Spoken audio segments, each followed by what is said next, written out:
까지 이제 마가복음 강해를 어느 정도 마치고 이제 무슨 설교를 할까 제가 좀 고민을 했습니다.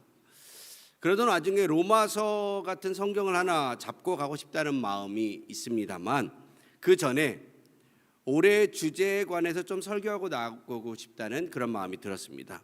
왜냐하면 제가 올해 1월에 공동회의를 마치고 바로 안식월을 좀 보내다 보니까 원래는 연초에 주제 설교를 조금 했었는데 올해는 그게 좀 생략된 부분들이 있어서 어느 정도 여러분들에게 2026년 새빛교회에 주신 말씀과 주제를 좀 이야기하고 나아갔으면 좋겠다는 마음이 들었습니다. 여러분, 올해 우리에게 주신 그 표가 무엇인지 아십니까? 네, 무엇인가요? 네, 바로 주를 위해 주와 함께 주님으로 사는 교회라는 것입니다. 작년 말에 제가 표를 위해서 좀 기도하는 중에 좀 우리의 삶의 모든 그 중심에 주님이 함께 하셨으면 좋겠다, 이런 마음이 강하게 좀 감동이 와서 이 말씀을 이렇게 좀 정해 보았습니다. 예를 들면 영어에 그런 게 있지 않습니까? For the people, of the people, by the people, 이런 것처럼 이 정치나 이런 것들은 사람들을 위해서 하는 것이다 라고 말할 수 있겠지만 우리가 신앙이나 모든 교회 생활의 그 중심은 하나님을 위해서, 하나님과 함께, 하나님을 통해서 무언가 우리의 삶 가운데 이렇게 신앙생활을 했으면 좋겠다는 마음이 있어서 이렇게 정해보았습니다. 그럼 과연 주를 위해 산다는 것이 무엇일까라는 것이죠. 그리고 또 주님과 함께 사는 것은 어떤 것일까? 그리고 주님으로 산다는 것은 과연 어떤 방식으로 살아가는 것일까? 저는 2026년 남은 한 해가 좀 이것을 깊이 고민하는 한 해가 되어졌으면 합니다. 그래서 먼저는 주를 위해 산다는 것, 이것을 좀 함께 나누어 보고 싶은데, 우리는 주를 위해 산다라고 할 때 여러분, 주를 위해 산다라고 하는 것을 굉장히 어렵게 생각하는 경향이 있습니다. 그래서 우리가 주를 위해 산다 그러면 가장 먼저 뭘 떠올리냐면 희생과 포기를 생각합니다. 내 것을 포기하고 내 시간을 포기하고 내가 원하는 것도 포기하고, 그러다 보면 힘들 때도 있는데 힘들어도 힘들다고 말도 못하고 참아야 되고, 주님을 위해 내 모든 시간을 막 봉사하고 헌신하는 데 사용하는 것, 말만 들어도 막 어휴 이런 소리가 나올 정도로 힘든 삶이죠. 물론 이것도 주를 위해 사는 삶의 일부이긴 합니다. 부정하지는 않습니다. 하지만 이렇게 사는 게 전부는 아니라는 거예요. 주를 위해 산다는 것이 내 인생의 즐거움을 다 포기하고 고통스럽게 살아야 한다라는 뜻이 아니라는 것입니다. 오히려 예수님은 우리에게 뭐라고 말씀하시냐면 풍성한 생명을 누리라고 말씀하십니다. 요한복음 10장 10절 말씀이죠. 같이 읽어보실까요? 시작. 도둑이 오는 것은 도둑질하고 죽이고 멸망시키려는 것뿐이요 내가 온 것은 양으로 생명을 얻게 하고 더 풍성히 얻게 하려는 것이라. 아멘. 예수님이 우리에게 오신 목적은 우리 생명을 빼앗고 죽이고 멸망시키기 위해 오신 것이 아니라 오히려 풍성함과 생명을 얻도록 이 땅에 오셨다는 것입니다. 그러므로 오늘 우리는 다시 이 질문 앞에 서보려고 합니다. 과연 주를 위해 산다는 것은 무엇일까? 여러분, 주를 위해 산다는 것은 무엇일까요? 주를 위해 산다는 것은요, 나를 없애는 것이 아니라 내 삶의 주인을 바꾸는 것입니다. 한번 따라해 보실까요? 주를 위해 산다는 것은 나를 없애는 것이 아니라 내 삶의 주인을 바꾸는 것입니다. 오늘 본문의 말씀을 같이 한번 읽어보실까요? 같이 읽도록 하겠습니다. 시작. 내가 그리스도와 함께 십자가에 못 박혔나니 그런즉 이제는 내가 사는 것이 아니요 오직 내 안에 그리스도께서 사는 것이라. 이제 내가 육체 가운데 사는 것은 나를 사랑하사 나를 위하여 자기 자신을 버리신 하나님의 아들을 믿는 믿음 안에서 사는 것이라. 아멘. 이제는 내가 사는 것이 아니요 오직 내 안에 그리스도께서 사시는 것이라. 이 말씀이요 참 중요한 것입니다. 여기서 내가 사는 것이 아니다라고 하는 이 말은요 잘 해석해야 돼요. 왜냐하면 내 인생이 아무 의미 없다는 그런 말이 아닙니다. 내 삶은 중요하지 않고 신앙생활만 중요하다 이런 뜻이 아니라는 것이죠. 이 말씀은 인생의 주체가 누구인가에 대한 이야기입니다. 내가 내 인생의 주인으로서 살지 않는다는 이야기를 하는 것이죠. 내가 원하는 대로 내 마음대로 살아가는 그런 인생에서 그 주권이, 나의 인생의 핸들이 그리스도께서 내 삶의 주인 되시는 방향으로, 인생으로 바뀌어진다라는 것입니다. 그러므로 주를 위해 산다는 것은 내 삶을 포기하는 것이 아니라 내 삶의 방향을 하나님께 맡겨드리는 삶을 이야기하는 것이죠. 바로 예수님이 우리의 삶을 이끌어 가시도록 말이죠. 그런데 놀라운 것은요, 그러한 삶이 더 풍성하고 생명이 넘쳐나는 역사가 있다라는 것입니다. 그러면 주를 위해 사는 것, 즉 예수님이 이끄시는 삶은 어떠한 삶일까? 여러분, 예수님이 이끄시는 삶, 즉 주를 위해 사는 삶은요, 즐거움의 기름이 부어지는 삶인 줄 믿습니다. 한번 따라할까요? 즐거움의 기름이 부어지는 삶. 히브리서 1장 9절의 말씀을 한번 보시도록 하겠습니다. 히브리서 1장 9절입니다. 같이 합독하여 읽겠습니다. 주께서 의를 사랑하시고 불법을 미워하셨으니 그러므로 하나님 곧 주의 하나님이 즐거움의 기름을 주께 부어 주를 동료들보다 뛰어나게 하셨도다 하였고. 아멘. 히브리서는 신약 속의 구약이라고 할 정도로 유대인들을 위해서 기록된 신약 성경입니다. 그런데 이 성경 안에서 예수님을 소개하는데 예수님은 이런 분이라고 말씀하고 있어요. 즐거움의 기름을 주께 부어 주를 동료들보다 뛰어나게 하셨다라고 말이죠. 예수님은 동료들보다 뛰어난 분이셨습니다. 그래서 다른 사람들이 예수님을 봤을 때 비범하다고 느꼈고, 예수님을 봤을 때 다른 무언가 어떤 부분들이 있었다는 것을 인정했던 것을 보게 되죠. 근데 그 원인을 오늘 말씀은 뭐라고 하고 있냐면 즐거움의 기름을 부어주셨기 때문이다라고 말하고 있습니다. 저는 여기서 이 즐거움의 기름이라고 하는 표현을 좀 강조하고 싶습니다.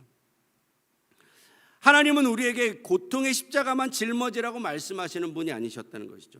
예수님도 십자가에 지는 그런 삶을 살아가셨지만 예수님이 살아가시는 그 삶이 고통 가운데만 있는 삶은 아니셨다라는 것입니다. 주의 길을 걸어갈 때 매번 울고 인상을 쓰면서 힘든 길을 걸어가라 라고 말씀하시는 게 아니라는 것이죠. 물론 그 길은 힘이 듭니다. 어려운 길입니다. 하지만 그 길을 걸어갈 때 우리의 자세는 즐거움으로 걸어가야 한다라고 말하고 있는 것이죠. 물론 그 기쁨은요, 하나님께서 주시는 기쁨인 줄 믿습니다. 성령 안에서 우리에게 주시는 그 기쁨. 그래서 성령의 은사도 있죠. 기쁨이란 것이 성령의 은사입니다. 하늘의 기쁨이 임해야 하는 것인 줄 믿습니다. 저는 우리 교회 안에 이 즐거움의 기름이 부어지길 주님의 이름으로 간절히 축원합니다. 그래서 주의 일을 하면서요, 재밌어야 돼요. 즐거워야 합니다. 웃음이 떠나지 않아야 돼요. 교회만 오면 기대가 돼야 되는 것입니다. 그런데 이 즐거움이 사라지는 이유가 무엇일까요? 어느 순간 우리 삶 가운데 신앙생활의 즐거움들이 사라져버리고 막막하고 또 부담스럽고 또 때로는 경직된 부분들이 왜 나타나게 될까? 물론 주님을 섬기는 것이요, 힘들 때도 있어요. 헌신에는요, 희생이 따르죠. 신앙생활 하다 보면요, 고난도 당합니다. 욕도 많이 먹습니다. 하지만 그럼에도요, 그 모든 것을 이길 만한 하나님이 주시는 놀라운 기쁨이 있어요. 세상이 주는 즐거움은요, 환경에 따라 변합니다. 여기서 즐거움이라는 것을 방종으로 오해할 수가 있는데, 이 즐거움이라는 것은 내가 하고 싶은 것을 마음껏 하면서 얻는 세상적인 즐거움을 이야기하는 게 아닙니다. 하나님 떠나서 내 마음대로 사는 그런 즐거움을 말하는 것이 아니라는 거예요. 하나님 안에서 하나님으로 인해서 얻어지는 그런 즐거움과 기쁨을 이야기하고 있는 것이죠.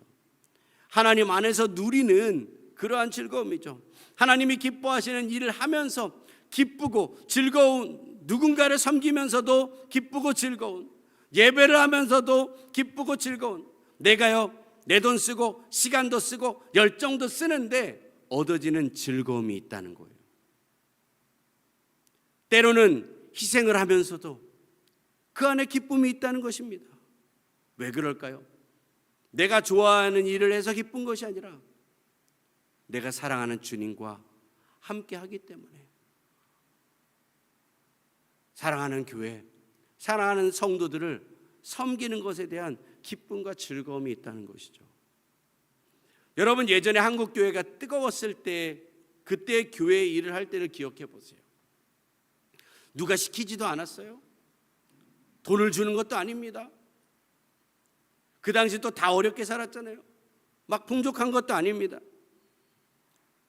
그런데 내가 욕먹어가면서 기쁨으로 주님의 일을 해요. 누가 알아주지도 않습니다. 그 열악하고 척박한 환경에서 주의 일들을 하는데요, 그렇게 마음이 기쁠 수가 없어요. 여러분이 그런 일을 한 적 있지 않으십니까? 이번에 힐링데이를 제가 준비를 하고 있는데, 목회협력위원회를 통해서 목협이라고 좀 줄이고 말하고 싶다는 생각이 좀 있습니다만, 어쨌든 그 안에 좀 이렇게 함께 모여서 나누고 하는데 즐거움이 좀 있더라고요. 이거 하자 저거 하자.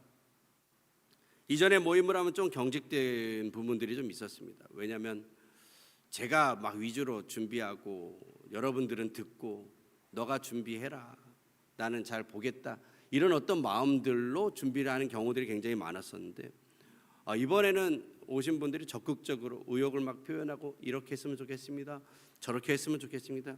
저는 그런 이야기들이 있으면 웬만하면 하십시오 이렇게 하는 스타일이거든요.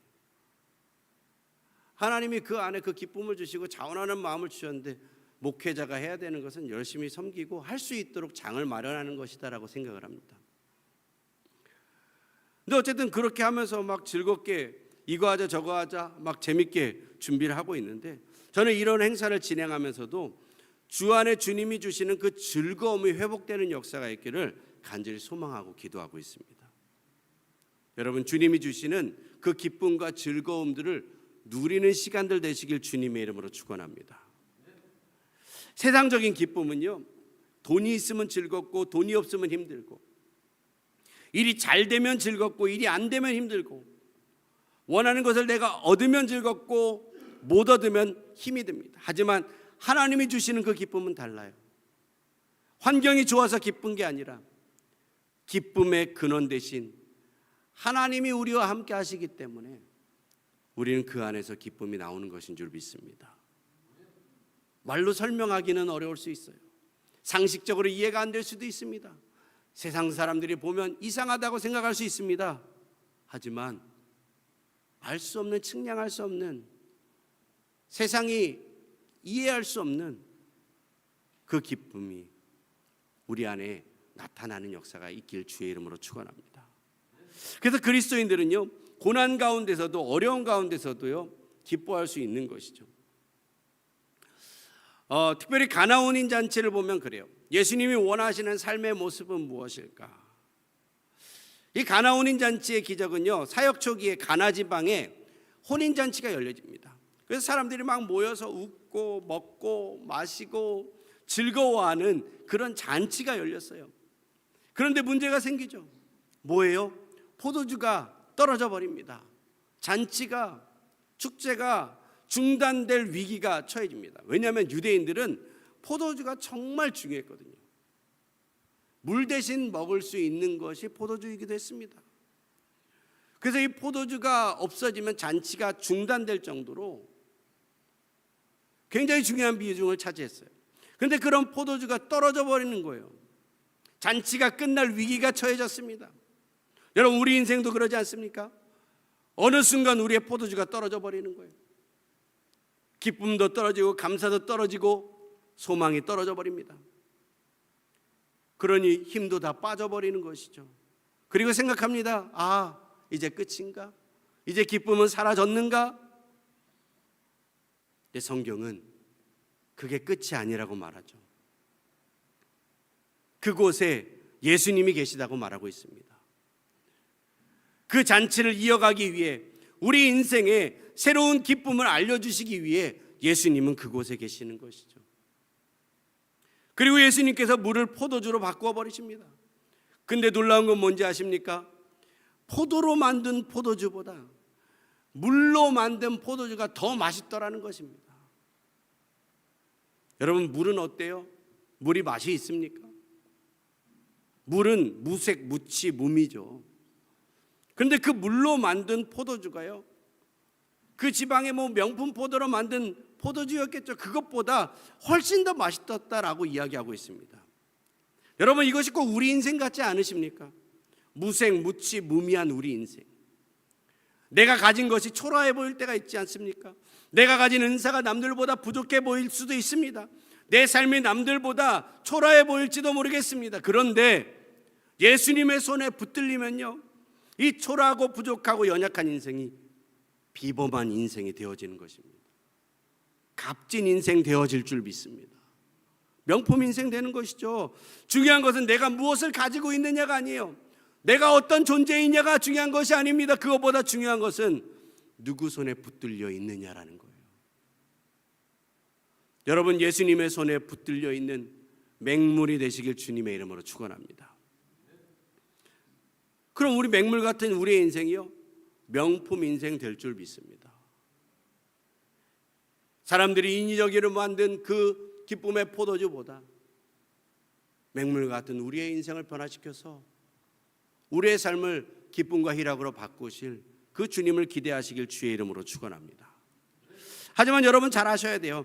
예수님 계신 인생이요, 문제가 없는 인생이 아니라는 거예요. 예수님이 계셔도 풍랑도 만나고요, 예수님이 계신 그 인생도, 그 잔치자리에도 포도주가 떨어지는 거예요. 고난과 아픔이 있다는 것입니다. 우리 인생과 똑같아요. 그런데 예수님의 계신 그 인생은 문제는 생길지언정 축제는 끝나지 않는다는 것입니다. 여러분, 그렇다고 매일 좋은 일만 이루어진다는 이야기가 아니죠. 내가 원하는 일들이 다 이루어진다는 이야기도 아닙니다. 매일 축제라는 것은 매일매일 감사할 이유가 있다는 것입니다. 왜냐하면 하나님께서 지금까지 나에게 행하신 일들이 있기 때문인 것이죠. 내 삶을 이끄시고 내 소원을 만족시키시고 나를 사랑하신 일. 하지만 그 무엇보다도, 다른 그 무엇보다도 나를 위해 구원의 은혜를 베풀어 주신 그 십자가 은혜. 여러분, 그것보다 귀한 게 어디 있습니까? 그것만 생각해도요, 우리의 삶은 매일매일이 감사가 넘쳐나는 삶이 될 줄 믿습니다. 그래서 우리는 오늘의 문제만을 바라보지 않는 것이죠. 하나님께서 내 인생에 행하신 일들을 바라보기 시작해야 하는 것입니다. 하나님이 나를 여기까지 인도하셨습니다. 하나님이 나를 살려주셨습니다. 하나님이 나를 붙들어 주셨습니다. 하나님께서 내가 낙심하고 넘어질 때에도 나를 일으켜 주셨습니다. 하나님께서 오늘까지 이런 큰 은혜를 베풀어 주셨습니다. 그래서 우리는요, 삶에 문제가 생겨도요, 그 감사를 잃어버리지 않을 수 있는 것입니다. 저는 이 축제가 우리의 예배가 되어야 한다고 생각합니다. 공적인 예배를 포함한 삶의 예배까지 여러분, 축제의 삶을 사시길 주의 이름으로 축원합니다. 그런 예배를요, 축제처럼 하고 싶어요. 이 예배의 장소가 축제의 자리가 되었으면 좋겠습니다. 여러분, 축제 아십니까? 우리는 한이 많은 민족이라 축제와 잘 어울리지 않는다고 생각하실지도 모르겠어요. 조금 다른 이야기지만 여러분, 한국인들처럼 흥이 많은 민족이었습니다. 왠지 아십니까? 우리는 음악만 나오면 어깨가 들썩들썩합니다. 네, 음악만 나오면 어깨 춤을 추는 민족. 외국 문화는 막 이렇게 하고 막 이런 게 있지 않습니까? 근데 우리는 좀 문화가 달라요. 음악이 나오면 이게 어깨가 들썩들썩하는 것이 한국적인 문화이기도 하죠. 노래도요, 우리는 배워서 하는 민족입니다. 여러분, 다른 민족은요, 노래를 배워서 하지 않습니다. 우리는 배워서요, 잘 먹고 잘 놀고 즐거움이 있는 민족이 한국 민족입니다. 2002년 월드컵 보십시오. 누가 뭐라고 하지도 않았는데 온 국민이 나와서요, 즐거워하고 춤추고 박수치고, 계기만 마련되면요, 어디서든 축제를 할 수 있는 민족이 한국 민족입니다. 저는 우리의 예배가 축제가 되기 원합니다. 예배가 축제가 된다는 것은 예배를 시끄럽게 만들자는 이야기는 아닙니다. 하나님이 누구이신지 알고 하나님께서 나에게 행하신 일들을 기억하며 그 은혜에 마음껏 반응하는 그러한 자니, 다른 사람의 눈치 보지 아니하고 사람들의 평판을 의식하지 아니하고 하나님 앞에 우리가 마음껏 반응할 수 있는 것이 축제 예배인 줄 믿습니다. 그래서 어떤 사람은 눈물을 흘리면서 예배할 수도 있고, 어떤 사람은 두 손을 들고 예배할 수도 있고, 어떤 사람은 조용히 무릎을 꿇고 그렇게 예배할 수도 있는 것. 모습은 다 다를 수 있지만 그 중심에는 하나가 있는 것이죠. 하나님, 제가 주님의 은혜를 압니다. 그 은혜 감사합니다. 반응하며 나아가는 것이 축제 예배인 줄 믿습니다. 그리고 나아가 우리의 삶이 예배자의 삶으로 축제의 삶을 살아가시길 주의 이름으로 축원합니다. 즐거움의 기름을 부어주셔서 즐기기만 하는 줄 알았는데 놀라운 것은 동료들보다 뛰어나게 하신다는 거예요. 여러분, 즐기면서 열심히 하는 사람을 못 이긴다고 하지 않습니까? 여러분, 즐기면서 하는 것은요, 엄청난 힘이 있어요. 우리가 예배를 즐기기 시작해 보십시오. 예배를 즐긴다는 말이 어떻게 보면 속된 말처럼 보여질지 모르겠지만 우리가 그만큼 예배 안에 몰입하고요, 그 예배 안에 하나님을 찾기 시작하고 하나님 앞에 열정적으로 반응하기 시작할 때 놀랍게도요, 이곳에 부흥이 임하는 역사가 있을 줄 믿습니다. 세상에 있는 수많은 사람들이요, 예배의 현장에서 그런 예배 안에 더 깊이 들어가고 예배에 몰입할 수 있는 그러한 교회를 지금 찾고 있어요. 여러분, 그런 교회 반드시 부흥이 임하는 역사가 있을 줄 믿습니다. 저는 그날을 소망합니다. 항상 이 예배 안에 그 즐거움의 기름이 부어지길 말이죠. 이 말은요, 긍정의 힘, 자기 개발 이런 이야기를 말하는 것이 아닙니다. 예수님의 왕되심에 하나님께서 부어주신 그 즐거움의 기름이 있었고, 그 주님을 따르는 우리의 삶에도 하나님이 동일하게 부으실 그 즐거움의 기름이 있다는 것입니다.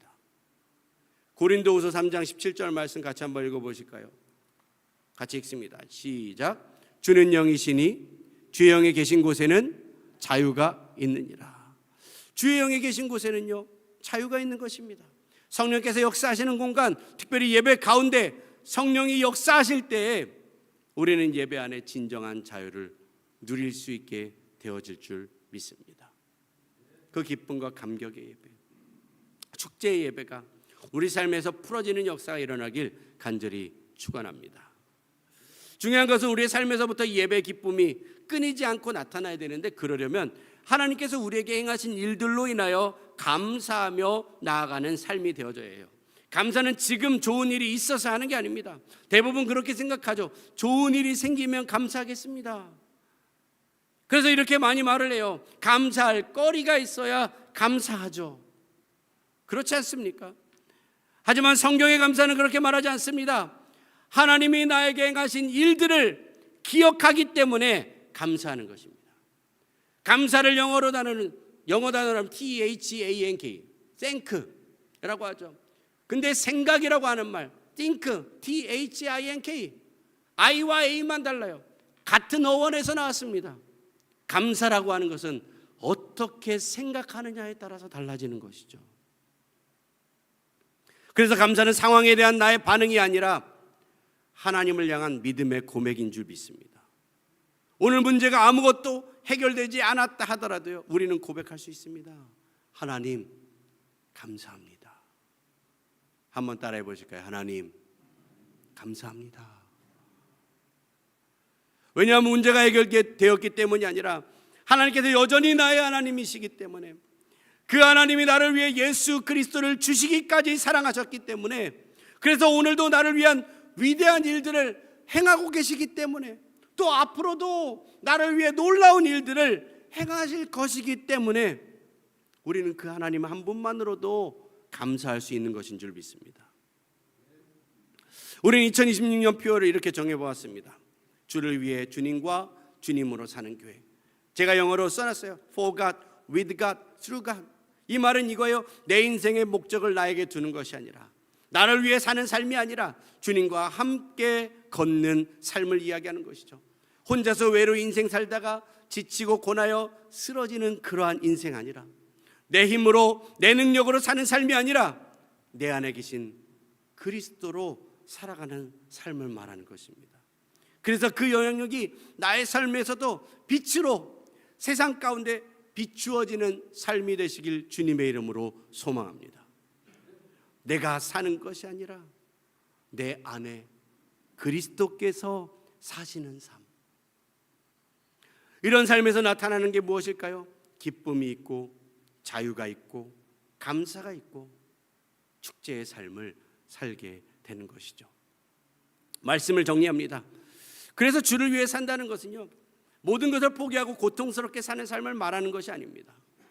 주를 위해 산다는 것은 내 삶의 주인의 자리를 주님께 드리고 주와 함께 걸으며 주님이, 하나님이 내 삶에 행하신 은혜를 기억하며 이 땅에서 기쁨으로 즐거움으로 축제의 삶을 살아가는 삶을 이야기하고 있습니다. 물론 내 삶에 포도주가 떨어질 때가 있습니다. 잔치 끝날 위기도 오겠죠. 기쁨이 떨어질 때도 있을 것입니다. 힘이 빠지는 날도 있습니다. 그러나 기억하셔야 됩니다. 예수님이 계신다는 거예요. 그 예수님이 우리의 축제를 이어가게 하실 줄 믿습니다. 그래서 우리의 축제는 끝나지 않을 것입니다. 오늘도 하나님께서는 우리에게 즐거움의 기름을 부어주시겠다 약속하십니다. 여러분, 그 즐거움 안에서 오늘도 감사하시고 내일도 감사하시는 저와 여러분 되시길 주의 이름으로 축원합니다. 매일 하나님의 행하신 일을 기억하며 축제의 삶을 사는 것이죠. 혹시 여러분의 인생에서 포도주가 떨어졌다고 원망만 하고 바라보고 있지는 않으십니까? 남들 있는 거 다 있는 거 왜 나만 없냐고 원망하고 살고 계시진 않으십니까? 하지만 잘 생각해 보십시오. 진짜 있어야 되는 게 무엇입니까? 여러분 보십시오. 중요합니다. 지금까지 내 삶에 행하신 하나님이 행하신 일들을 바라보고 계십니까? 아니면 떨어진 포도주만 바라보고 계시진 않습니까? 진짜 중요한 것은요, 예수님을 바라보는 것인 줄 믿습니다. 그리고 지금까지 하나님께서 여러분에게 행하신 일들을 감사함으로 바라보았으면 좋겠습니다. 날 구원하신 그 은혜 기억해 보십시오. 여기까지 나를 인도하신 그 은혜, 내가 넘어졌을 때에도 나를 포기하지 아니하시고 내 삶 붙들어 주셨던 그 은혜를 기억하십시오. 오늘 지금까지 나를 살아있도록 하신 그 하나님 은혜를 기억하세요. 그러면요, 놀랍게도 우리의 입술에서 감사가 나오기 시작할 것입니다. 하나님 감사합니다. 아버지 감사합니다. 문제가 해결돼서가 아니라 주님이 나의 하나님이시기 때문에 감사합니다. 오늘도 그 하나님의 은혜를 찾을 수 있는 이 시간 되시길 간절히 소망합니다. 그리고 그것을 붙들고 감사하는 시간 되었으면 좋겠어요. 포도주가 떨어져도 우리에겐 예수님 계십니다. 주님 함께 하시기 때문에 우리의 축제는 끝나지 않습니다. 주님을 위해 살고 주님과 함께 걷고 주님으로 살아가는 저와 여러분의 삶에 하나님께서 즐거움의 기름을 부어주시길 간절히 소망합니다. 그래서 우리의 예배가 축제가 되고 우리의 가정이 축제가 되고 일터가 축제가 되고 교회가 축제가 되고 삶 전체가 하나님을 예배하는 축제장이 되어주시길 주님의 이름으로 축원합니다. 같이 이 시간 우리 찬양을 하나 고백하시고요, 이 시간 좀 주님 앞에 결단하는 마음으로 나아가길 소망합니다.